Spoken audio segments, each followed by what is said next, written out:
Hello everyone. Daily கொடுக்குற ஹோம்ஒர்க்கெலாம் நான் சூப்பராக கம்ப்ளீட் பண்ணுறேன். ஆனாலும் எக்ஸாம் டைமில் எல்லா சப்ஜெக்ட்ஸும் ஒன்றா ரிவைஸ் பண்ணும்போது எனக்கு அங்கே கொஞ்சம் கஷ்டமாக இருக்குது, மேனேஜ் பண்ண முடியல.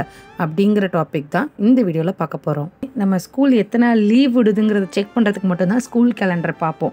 ஸோ அதில் இன்னொரு இன்ஃபர்மேஷனும் இருக்குது. உங்களோட எக்ஸாம்ஸோட டென்டேட்டிவ் ஸ்கெடியூல் அதில் இருக்கும். ஸோ எந்தெந்த மந்த்து எந்தெந்த எக்ஸாம் வருதுன்னு. அண்ட் ஆப்வியஸ்லி போர்ஷன்ஸும் உங்களால் ஈஸியாகவே கேல்குலேட் பண்ண முடியும். ஸோ ஃபர்ஸ்ட் மிட் டர்முக்கு 2 லெசன்ஸ் நடத்தியிருக்காங்க அப்படின்னா அதுக்கப்புறம் வர எக்ஸாம்ஸ்க்கு அந்த ரீசெண்டாக நடத்தின லெசன்ஸ் தான் அப்படிங்கிறது உங்களுக்கு முன்னாடியே தெரிஞ்சிடும். அந்த எக்ஸாமும் எப்போ வருதுன்னு தெரிஞ்சிடும் போது நீங்கள் சைட் பை சைட் கொஞ்சம் கொஞ்சமாக கிராஜுவலாக ப்ரிப்பேர் பண்ண முடியும். எக்ஸாம்னு டேட் எழுதி போட்டதுக்கப்புறம் தான் படிக்கணும்னு எந்த ஒரு அவசியமும் கிடையாது.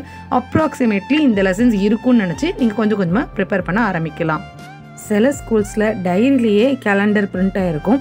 உங்களுக்கு அந்த மாதிரி இல்லை அப்படின்னா உங்கள் டீச்சர்கிட்ட ஹெல்ப் கேட்டிங்கன்னா டென்டேட்டிவான ஷெடியூல் கண்டிப்பாக சொல்லுவாங்க.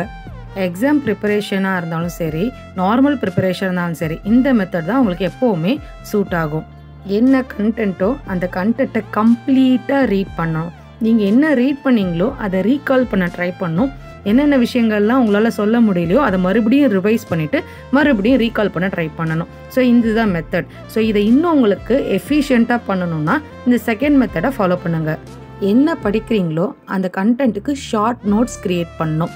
Short notes, mind map, flow chart, நீங்கள் என்னன்னாலும் யோசிச்சுக்கலாம். ஸோ நீங்கள் என்னெல்லாம் படிக்கிறீங்களோ அதோட மினியேச்சர் வெர்ஷன் உங்ககிட்ட இருக்கணும். ஒரு லெசன்னா அந்த லெசனில் என்னென்ன டாபிக்ஸ்லாம் இருக்குது, அந்த டாபிக்ஸில் என்னென்ன சப் டாபிக்ஸ்லாம் இருக்குது, ஸோ என்னென்ன இம்பார்ட்டன்ட் டயக்ராம்ஸ்லாம் இருக்குது. ஸோ இந்த மாதிரி ஒரு குட்டி ஹேண்ட்புக் மாதிரி நீங்கள் ப்ரிப்பேர் பண்ணிக்கணும் ஒரு லெசனுக்கும். அதுக்கு நீங்கள் நிறைய மெத்தட்ஸ் யூஸ் பண்ணலாம். கீவேர்ட் மெத்தட், இல்லைன்னா 1 point summary, formula cards, definition cards, chart, table, mnemonic codes, abbreviation codes, இந்த மாதிரி எதுனாலும் யூஸ் பண்ணி அங்கே ஒரு பேஜுக்கு இருக்கிற அந்த கண்டென்ட்டை ஒரு 5 லைன்ஸுக்கு ஒரு 5 கீவேர்ட்ஸாக மாற்றி குட்டியாக நீங்கள் ப்ரிப்பேர் பண்ணிக்கணும்.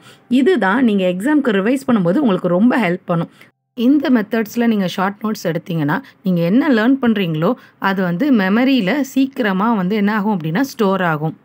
இந்த மாதிரி எல்லா சப்ஜெக்ட்ஸ்க்கும் நீங்கள் ப்ரிப்பேர் பண்ணும்போதே, அதாவது டெய்லி ப்ரிப்பேர் பண்ணும்போதே நீங்கள் நோட்ஸ் ப்ரிப்பேர் பண்ணி வச்சுருக்கீங்க அப்படின்னா, ஸோ ஒவ்வொரு நாளும் ஒரு ஆல்டர்னேட்டிவ் சப்ஜெக்ட்ஸ் 2 or 3 சப்ஜெக்ட்ஸ்க்குள்ள லெசனுக்கான இந்த ஷார்ட் நோட்ஸை நீங்கள் கோ த்ரூ பண்ணிவிட்டு படுக்கணும். ஸோ அந்த 15 minutes டைம் தான் உங்களோட கோல்டன் டைம்.